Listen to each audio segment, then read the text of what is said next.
अस्सलामुअलैकुम। इंशाल्लाह आप सब खैरियत होंगे। बिस्मिल्लाहिर्रहमानिर्रहीम। आज का हमारा सेकंड लेक्चर है। हमने प्रीवियस लेक्चर में हमने क्या पढ़ा था, हमारे पास एक रियल मेट्रिक स्पेस है डी आर डी। उसमें हमने एक ड्यूअल मेट्रिक ले ली थी, मेट्रिक जो ली थी, और एक्स पर तमाम रियल नंबर से बिलोंग कर रहे थे। तो उसमें हमने एक सीक्वेंस लिया था एक्स एन 1/n, जिसमें जो वैल्यूज पुट करते थे वन इनपुट पुट करते थे, तो हमारे पास जो रेंज आती थी वो कहती 1/2, 1/3, 1/4 एंड सो ऑन। तो हमने यहाँ ऑब्जर्व किया था और प्रूफ भी किया था कि जो एक्स है ना वो ज़ीरो को अप्रोच कर रही है। ठीक है, जो सीक्वेंस है ज़ीरो को कन्वर्ज कर रहा है। अगर एक शख्स ये कह दे, कोई पर्सन, कि नहीं यार ये 0.01 को कन्वर्ज कर रहा है, ठीक है, so what we do, can we prove that person says wrong? क्या हम ये प्रूफ कर सकते हैं कि पर्सन गलत कह रहे हैं? क्या ये हम कह सकते हैं लॉजिकली? और द प्रूफ इज़ पॉसिबल, और ये क्या जो प्रूफ होगा पॉसिबल भी होगा। सो जो नेक्स्ट हमारा थ्योरम है वो हमें यही गारंटी देता है कि ये जो थ्योरम है दैट्स नॉट पॉसिबल, कि वो जो शख्स है वो गलत कह रहा है, द पर्सन सेज रॉन्ग। सो कैसे, जो नेक्स्ट थ्योरम वो क्या है आपके पास, और देख लेते हैं। नेक्स्ट थ्योरम आपके पास है, ये 2012 में आ चुका है theorem. The sequence in a metric space, the sequence in a metric space converges to one and only one limit. मतलब जो सीक्वेंस कन्वर्जेस सीक्वेंस की लिमिट है, ठीक है, वो हमेशा वन और ओनली वन कन्वर्जेस करेगी, ज़्यादा नहीं करेगी। और the limit of a converges sequence is unique, और इसकी जो कन्वर्जेस सीक्वेंस की जो लिमिट होगी वो यूनिक होगी। दोनों एक ही बात है, मतलब वन और यूनिक एक ही चीज़ है। ठीक है, तो दोनों में से आपको कुछ तरह भी वो दे सकता है। सो इम्पोर्टेंट थ्योरम है, आपने इसे ध्यान से देखना है, बहुत आसान है, not a difficult thing. So next we start the proof. ठीक है, ले प्रूफ हम क्या करते हैं, देखिए हमने एक मैट्रिक्स स्पेस लेंगे अब, ठीक है, क्योंकि कन्वर्जेंट सीक्वेंस है, वो कह रहा है एक मैट्रिक्स स्पेस लेंगे, मैट्रिक्स स्पेस से हम एक सीक्वेंस कैरी करेंगे, और उस सीक्वेंस, देखिए वो आम सीक्वेंस नहीं होगा, खास सीक्वेंस होगा। वो सीक्वेंस में उसमें क्या स्पेसिफिक वो कन्वर्ज कर रहा होगा, ठीक है, वो एक नंबर को कन्वर्ज कर रहा होगा। सो कन्वर्जेंट सीक्वेंस लेंगे अब हमने जब किसी चीज़ को यूनिक प्रूव करना होता है ना, यूनिक, तो हम कॉमनली क्या करते हैं, जनरली क्या करते हैं, तो हम इस तरह की दो चीज़ें ले लेते हैं। ठीक है, या तो हम किसी ट्रुथ की कंट्राडिक्शन ले लेते हैं, ठीक है, या तो हम किसी ट्रुथ की कंट्राडिक्शन प्रूव कर लेते हैं, या तो हम उन दोनों को इक्वल प्रूव कर लेते हैं। ठीक है, दो चीज़ें, यहाँ दो वे हैं हमारे पास। तो हम जो सेकंड वाला वे मैंने आपको बताया कि दो चीज़ें लेंगे, मतलब यहाँ पर दो हम उसकी लिमिट ले लेंगे, और उसको क्या करेंगे, आपस बाद में उसको बराबर प्रूव कर, इक्वल प्रूव कर देंगे। ठीक है, सो बहुत आसान है। Let X be a metric space and let X N be a convergent sequence in X. Let X Y belongs to X such that, कि जो दो नंबर्स आप एक्स से बिलोंग कर रहे हैं, कि जो एक्स एन है वो भी एक्स को अप्रोच कर रहा है और एक्स एन वाई को भी अप्रोच कर रहा है। सेम अगर कोई सीक्वेंस मैंने क्या था कन्वर्जेंस होगा, तो वो क्या करेगा, हर पॉजिटिव एप्सिलॉन नॉट के लिए आपको एक नंबर ऐसा एन नॉट ज़रूर देगा जिससे जब आप डिस्टेंस मालूम करें, ठीक है, जिससे आप डिस्टेंस मालूम करें एक्स एन और एक्स के दरमियान का, ठीक है, तो वो हमेशा क्या हो, लेस हो। अब देखिए यहाँ पे एप्सिलॉन नॉर है, तो एप्सिलॉन नॉर के लिए यहाँ पर हम एप्सिलॉन नॉर ले लेते हैं। अब क्योंकि खास जरूरत के तहत एप्सिलॉन नॉर है, तो मैं एप्सिलॉन बाय नॉर बाय 2 भी ले सकता हूँ, ये भी पॉजिटिव होगा जब 2 से डिवाइड कर रहा हूँ। ठीक है, यहाँ पर भी बिल्कुल same. So for any given epsilon nor greater than 0 and belongs to real number, हमारे पास एक ऐसा नंबर आएगा। देखिए यहाँ मैंने एन नॉट कह दिया, यहाँ एन वन कह दिया, डिफरेंट कह दिया। ठीक है, तो मुझे एन नॉट ऐसा नंबर वन मिलेगा जो कि आपके पास एप्सिलॉन नॉट से जब डिस्टेंस लेंगे तो एप्सिलॉन नॉट से कम होगा, जब आपका एन वन से बड़ा या इसको इक्वल होगा। तो यहाँ ज़रूरत के तहत मैं एप्सिलॉन नॉट बाय 2 ले रहा हूँ। ठीक है, ये कोई एन वन होगी, ये कोई एन टू मैंने कह दी है। अब हम क्या करते हैं, अब मैं सपोज कर रहा हूँ एक चीज़ आपके लिए, जैसे अब हमारे पास एन नॉट हम कहते हैं चलो 10 है, और एन वन क्या है, 11 है। आप देखिए इसमें वैल्यू पुट कर दें, एन नॉट 10 पुट करें तो क्या आएगा, distance between X 10 terms and X less than epsilon not by 2। फिर ये आगे सबके लिए क्या होगी, वेरीफाई होगी, यही रहना। अब सबके लिए जो इससे बड़ी है वो सबके लिए क्या होगी, ट्रू होगी। 11 के लिए ट्रू, 12 के लिए ट्रू, 13 के लिए ट्रू एंड सो ऑन। जब एन वन 11 ले लिया, तो देखिए एक्स 11 के लिए ट्रू है, एक्स 12 के लिए ट्रू है, एक्स 13 के लिए ट्रू है, और एक्स 14 के लिए भी ट्रू है, आगे सो चलती जा रही है।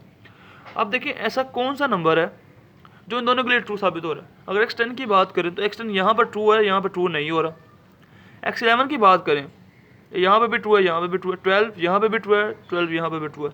मतलब वो नंबर जो इन दोनों में से बड़ा होगा उसके लिए दोनों इनइक्वालिटी क्या करेंगी, सेटिस्फाई करेंगी, मतलब प्रूफ साबित दुरुस्त होगा। ठीक है, सो हमने वही चीज़ को कंटेन करना है। हमने ले लिया लेट इफ़, हम लेट कर लें if n2 maximum of n not n1, कि जो n नॉट 2 है वो इन दोनों का क्या है, मैक्सिमम है। अगर n नॉट मैक्सिमम हुआ, ठीक है, तो यहाँ पे n नॉट आ जाएगा। अगर n1 मैक्सिमम हो तो यहाँ पे n1 मैक्सिमम आ जाएगा। और आप देखें जो मैक्सिमम होगा उस दोनों, उसके लिए ये दोनों इनइक्वालिटी सेटिस्फाई करेंगी। अब हमने क्या किया, देन ये जो हमारी इनइक्वालिटी है ये सेटिस्फाई कर रही है एप्सिलॉन नॉट बाय 2 के लिए भी, और ये भी जो सेटिस्फाई, यहाँ सॉरी मैंने y लिखना था क्योंकि यहाँ मैंने y लिया हुआ है ना, तो यहाँ सॉरी क्या आएगा, y आएगा। सो y के लिए ये भी सेटिस्फाई करेगी और ये भी सेटिस्फाई करेगी n2 के लिए, सॉरी n2 के लिए। ठीक है, x के लिए यहाँ पर जो n आपको मिलेगा वो किससे बड़ा होगा, इक्वल होगा n2 से, और यहाँ पर भी जो मिलेगा वो किससे बड़ा होगा, n2 से, मतलब जो n होगा वो n2 से बड़ा है, उसके बराबर होगा। ठीक है, अब हमने क्या करना है, हमने फाइंड डिस्टेंस करना है x और y के दरमियान। इसकी वजह आपको बाद में थोड़ी देर बाद मालूम हो जाएगी कि डिस्टेंस मालूम क्यों कर रहे हैं। हमने डिस्टेंस मालूम करना है। Now I am finding the distance d between x and y, x और y के दरमियान डिस्टेंस मालूम करना है। तो आपको पता है हम क्या चीज़ यूज़ करते हैं, ट्रायंगुलर इनइक्वालिटी। अगर हमारे पास दो डिस्टेंस हो x और y तो उसमें थर्ड डिस्टेंस dz को इन्वॉल्व कर लेते हैं। ठीक है, dxy less than equal dxz plus dyz, ये यूजिंग ट्रायंगुलर इनइक्वालिटी है। तो ट्रायंगुलर इनइक्वालिटी को यूज आउट करेंगे हम यहाँ पर। तो ट्रायंगुलर इनइक्वालिटी हमारे पास क्या बनेगी, ठीक है, ट्रायंगुलर आपकी इनइक्वालिटी क्या बनेगी, अब dxy है ना, आपने बीच में किसको कर देना है, n2 को इन्वॉल्व कर देना है, क्योंकि n2 के लिए दोनों आपके पास वैल्यू आपके पास हैं। तो क्या आ जाएगा, dx n not plus dn not y, सही है, क्योंकि ये भी आपके लिए ट्रू साबित हो रही थी और ये भी साबित हो रही थी। सो सेम हमने यही किया, हमने यहाँ पे वो लिख दी वैल्यूज़, और 3 और 4 को यूज़ करते हुए, जो कि हमारे पास ये थी 3 एंड 4 को यूज़ करते हुए, सो हमने क्या किया, इसमें वैल्यू पुट आउट की और एप्सिलॉन नॉट बाय 2 आ गया, एप्सिलॉन नॉट बाय 2। अब यहाँ पे इक्वल क्यों नहीं लगाया, क्योंकि यहाँ दोनों एप्सिलॉन नॉट बाय 2 है, ये भी एप्सिलॉन नॉट बाय 2 है, ये भी एप्सिलॉन नॉट बाय 2 है, तो इक्वालिटी का तो निशान ही हट गया, मतलब इक्वालिटी का तो आएगा ही नहीं, क्योंकि दोनों ही एक वैल्यू आ गई। अब देखिए, तो ये इसको आप प्रूव करें, क्या आ गया, एप्सिलॉन नॉट आ गया। तो अब देखिए जो हमारे पास जो डिस्टेंस आया, अब देखिए x और y के दरमियान जो डिस्टेंस है वो एप्सिलॉन नॉट आपके पास क्या है, हर एप्सिलॉन आपके पास रियल नंबर है और वो ग्रेटर देन 0 है, पॉजिटिव रियल है। ठीक है, अब जो आपके पास x और y का जो d है वो हर पॉजिटिव नंबर से क्या है, छोटा है, हर पॉजिटिव नंबर से छोटा है। तो वो कौन कौन से हो सकते हैं नंबर, मैं आपको जैसे यहाँ पर लिख देता हूँ, हर पॉजिटिव नंबर से कौन सा नंबर छोटे हैं, 0, -1, -2, -3 एंड सो ऑन, ये नंबर जो है हर पॉजिटिव नंबर से छोटे हैं। ठीक है, क्योंकि देखिए डी है ना, तो हर पॉजिटिव नंबर से छोटा है, तो वो नंबर ये होते हैं। अब हमें ये पता है कि मीट्रिक स्पेस की डेफिनेशन से कि डिस्टेंस कभी भी नेगेटिव नहीं होता, distance is always the positive. तो इसमें पॉजिटिव नंबर कौन, नेगेटिव तो नंबर ये है, तो वो नेगेटिव तो डिस्टेंस हो नहीं सकता, तो हम कौन सा वैल्यू टेक करेंगे, सिर्फ हमारी 0 ही वैल्यू आएगी। ठीक है, तो यहाँ पर हमने किसका इक्वल किया, 0। और आपने ये भी पढ़ा हुआ है कि मीट्रिक स्पेस में अगर दो पॉइंट्स के दरमियान डिस्टेंस 0 हो तो उनका डिस्टेंस होगा, वो पॉइंट्स क्या होते हैं, आपस में बराबर होते हैं। तो x is equal to Y, हमने ये साबित कर दी है कि जो दो लिमिट्स ली थी वो दरअसल दो नहीं थी, दरअसल एक ही लिमिट थी। So X N has a unique solution. तो कोशिश कीजिएगा इसे आप दोबारा 2-3 दफ़ा सुनिएगा ताकि आपको आप क्लियर हो जाए। अभी चलो हम एक अगले टॉपिक पे आते हैं, कोशी सीक्वेंस। ठीक है, ये कोशी सीक्वेंस क्या होता है। तो कोशी सीक्वेंस भी ये सारी चीज़ें रिलेटेड है आपस में, तो आपने कोशिश करनी है आपको कन्फ्यूजन का शिकार में भी थोड़ा सा हो जाए, लेकिन आपने ट्राई करना है कि इसे आपने 2-3 दफ़ा सुना ताकि आपको अच्छी तरह इंशाल्लाह आ जाएगा। और मैं कोशिश कर रहा हूँ कि आपको अच्छी तरह समझाने की। कोशी सीक्वेंस क्या होता है, कन्वर्जेंट सीक्वेंस पहले देख लेते हैं। कन्वर्जेंट सीक्वेंस क्या होगा आपके पास, कन्वर्जेंट सीक्वेंस क्या होता है कि जब आप टर्म्स को बढ़ाते हैं, टर्म्स को इंक्रीज करते हैं, तो जो आपके पास सीक्वेंस है वो एक खास नंबर को कन्वर्ज कर रहा होता है, उसे हम कन्वर्जेंट सीक्वेंस कहते हैं। कोशी सीक्वेंस क्या होता है, कोशी सीक्वेंस एक ऐसे सीक्वेंस को कहते हैं जिसमें टर्म्स आपस में करीब हो जाए, मतलब जब आपकी टर्म्स इंक्रीज हो रही हैं, जब आपकी टर्म्स इन्फिनिटी को अप्रोच कर रही हैं, तो जो आपकी सीक्वेंस की टर्म्स है इट सेल्फ एक दूसरे को अप्रोच करें, मतलब एक दूसरे के करीब हो, ये कोशी सीक्वेंस होता है। ठीक है, अब इंशाल्लाह आपको एक थोड़ी एग्जांपल दे कि इंशाल्लाह फिर मैं आपको तो समझाऊंगा इंशाल्लाह। As a sequent term increase, जैसे सीक्वेंट टर्म इंक्रीज कर रही है, एन भी इन्फिनिटी को अप्रोच करी और एम भी इन्फिनिटी को अप्रोच करी, दोनों टर्म्स क्या है इन्फिनिटी को अप्रोच करी जा रही, तो the distance between the terms are, वो क्या छोटा होता जाएगा, क्या होगा छोटा होता जाएगा। तो इसी तरह तो हम दोनों के दरमियान, इन दोनों टर्म्स के दरमियान डिस्टेंस मालूम करेंगे और वो हर एप्सिलॉन पॉजिटिव एप्सिलॉन से छोटा होगा।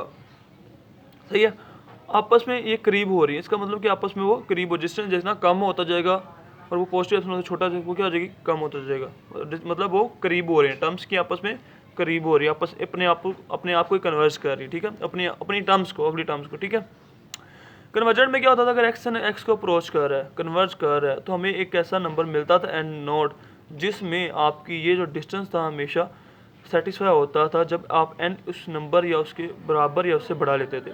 तो सेम इसी तरह ही आपके पास जब आप एक्स एम और एक्स एन के लिए आएंगे, तो आप जब एन अप्रोचेस टू इन्फिनिटी कर रहे हैं, एम अप्रोचेस टू इन्फिनिटी, मतलब एक बहुत बड़े लार्ज नंबर्स आ रहे हैं, जैसे 10,000 टर्म्स, 10 लाख भी टर्म्स। ठीक है, इस तरह की टर्म्स आप कह सकते हैं।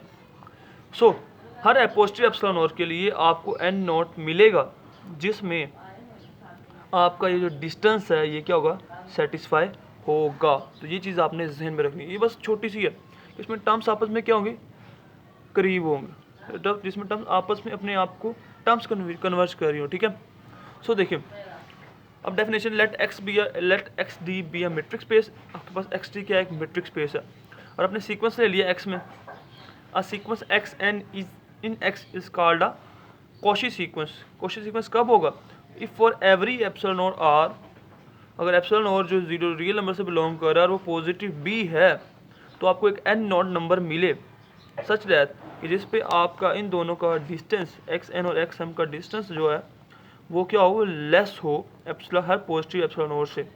ठीक है, और एन और जो एम है वो किससे बड़े होंगे, एन नोट से वो बड़े होंगे या उसके बराबर होंगे।